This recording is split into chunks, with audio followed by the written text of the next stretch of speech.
So welcome to another unboxing video from theplayersaid.com. My name is Alexander, and today we're taking a look at the Plum Island Horror from GMT Games. This is something a little bit different from our usual fare here on the Player's Aid, where we do historical games or war games. This is a cooperative, pulpy, zombie apocalypse survival game. It's designed by Herman Luttman, who's a good friend of the show, who played a lot of his historical war games, but he's also very famous in the wider gaming world, known for making Dawn of the Zeds, which is a really, really fun game. So this is his kind of latest offering, within that realm at least, just put out by GMT Games. This is a very heavy box, and it plays 1 to 4 players, and it's about 45 minutes per player, apparently. But we're going to crack it open and kind of have a look around at what we got in here. It should be a fairly simple game. It's not overly complex. And it's about getting in with all those tropes and surviving. So this is a big 3-inch box. It is, like I said, quite heavy and chock full of stuff. So we have the game design here, which has the rules. So, not written so far, thank goodness, like a traditional war game manual. Lots of illustrations, well, I've just lied. The sequence of play has all the text that you need for actual referencing, broken up decently, but there was a lot in there that wasn't. Nice index in the back, and we've got some tables on the back of the rulebook as well. Then we have the reference guide, which is, looks like we got some example play in here, glossary of terms. So if you need to look something up more specifically, it might be easier to reference in this one. Okay, and then we have in here, let me pull this out. We'll take a look at those goodies in a bit. So we have our player boards. And we have here the Greenport Township. We have the Islanders Athletic Club. The Horror Mutations, so that looks like bad guys. Plum Island Constabulary, and the PIRI Security Services, or private security, the National Guard, we have some NPC units, and we have the Neighborhood Watch. So you can kind of gauge from those titles that each one of those, you don't play as a single person, you play as like a little sub-faction, and you're not really professionals. It's like it's a group of people who are surviving, trying to keep together. So, like I think the Greenport Township, this is like the mayor and like a doctor and the sanitation. Like this is like the local town officials, basically. We have the local athletic club, including the guy who's the groundskeeper driving his little lawnmower around. The Neighborhood Watch, for example. And he's a single-sided as a playmat with your little characters on there. And we have here kind of an off-map chart for evacuation points, overrun track, turn track, all the good stuff. A quick reference. So this is sequence of play. Was this on the back of the rulebook? Some of it was. So the repair table is a reproduction from the back of the book. The combat tables are, and the sequence of play was listed on the back of the reference guide, and so all of that is on here, which is nice. And then also the little reference guide for the VIP civilians. We have 1, 2, 3, 4 sheets of 4.5 sheets of counters.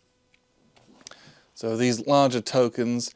And based on these police, neighborhood watch, athletics club, these correspond to your faction cards here. So we have the National Guard. Here's the National Guard tokens. We have pre-rounded counters on this one. Yep, let's get these in. Sorry, I'm filming a new angle and it's getting used to it. With our supplies, our exhaustion, damaged, things like that, and the reverse side of those.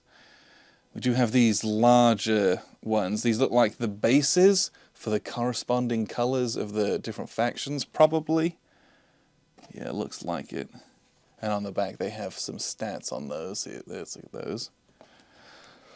And then we have these large 1-inch counters. These do need to be clipped. If we punch these out, they punch very easily, kind of up to GMT's new standards. You can play with these as is, and I think a lot of people outside of the wargaming world probably will, but I will be clipping these just because if I've got some pre-rounded and some unclipped, I'll go insane. That's not for me. These are the standees for your characters, which correspond to the characters. That's not. Come on.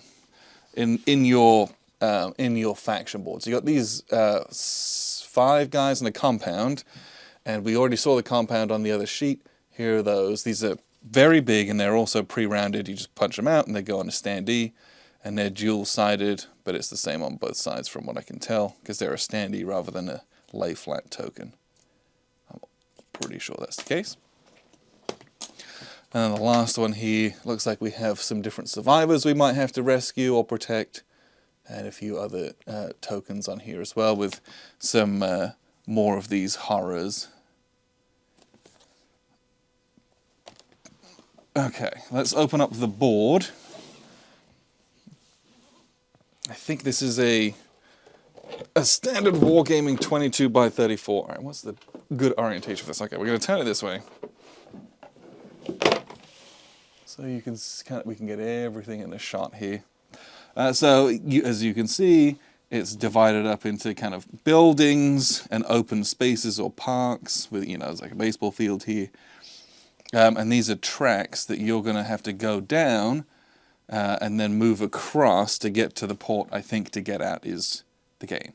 But you might be able to exit from the beach. I'm not entirely sure. But the movements are regulated through these different arrows, and then switching between tracks as you kind of plow through the board, fighting your way through zombies and rescuing guys and doing stuff. But everything looks very bold and pretty easy to read. So I'm pretty happy about that, honestly.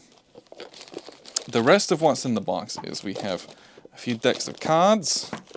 Big old thing of cubes of these and these and these. There is a massive amount of very large bags in here. Like these are these. They switch to these very long bags. This is like the little snack size bags that you get at Walmart for your kids' goldfish to take to school. Really cool canvas bag with the biohazard symbol on it. The gray, the beige one doesn't have anything on it, but those are pretty neat for draw bags. Everything else in the box is a insert which we'll throw away. But so we have a bag of standees. There's a lot of them because you saw there was a lot of standees to have. They're these little round ones, as opposed to kind of some companies have kind of the more elongated ones. These are little round ones that you would expect in something like Washington's War. These stand up just fine. You're going to have a good time with those, all things considered. And this is very tight for a standee at least, so that's pretty nice. And there's a ton of those, so I'm not going to pour all those out. Bag of cubes, mostly red, white, and black, red, and yellow. Excuse me. So it's very Belgian or very German, depending on how you want to look at it. With a few of these green ones as well, and there's a ton of those. Yep. Those are everywhere. We have a set of printed custom dice, and these are pretty chunky, especially from a wargame manufacturer. I know they're not just a wargame manufacturer, but these are pretty big dice. You can kind of see them here. I know I've got small, tiny hands, but these are custom printed, so they're not embossed, but this is printed on there. That broken heart, a shield, an explosion, half a heart, and then a couple blanks. So we've got 6 of those. Those are nice to roll. That feels fun, board game. And then we have a couple of decks of cards. So we have our search deck, which is this green deck here, and I'm hoping, I don't know if that corresponds to those green cubes. It might do. Like, hey, the green cubes are showing up. Let's go search there. So we have this search deck of cards. And the search deck of cards has all sorts of different texts on them. and these are all like events and things where you have choices, or if you have maybe a certain affiliation, a lot of like, hey, if this, then this, or if you choose to do this, or roll a die and see what happens, you know, lots, and then lots of variety in those. So that's exciting, that's good to see. And then we have our event or fate cards. It's an event deck. The fate cards. And I presume, so you're going to spawn at track 4, you're going to activate track 3, and no event card for maybe a certain number of turns, perhaps. Lots of these. So this is going to activate. So it looks like we're going to be doing stuff in the town, and the zombies are going to be marching down. Okay, so that's good to know. Surge attacks and activations, so we'll see. But that's how the zombies are going to activate.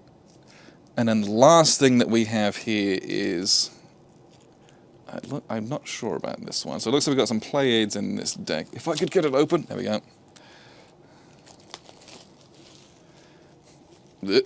So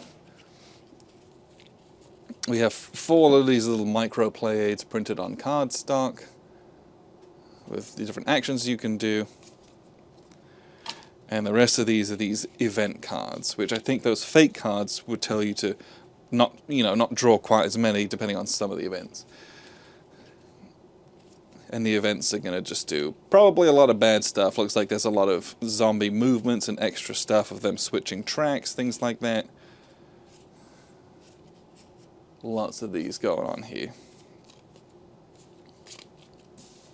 And that's everything. I mean, that's a lot that comes in the box. But I'm very excited to play this because we've played a lot of Herman's games. Big fan of Dawn of the Zeds. It's a really, really fun one. But this is, his latest offering, and something that's just that much little different. And I'm excited. I want to play it. It looks like it's fun. We're probably going to play it 2-player to start with.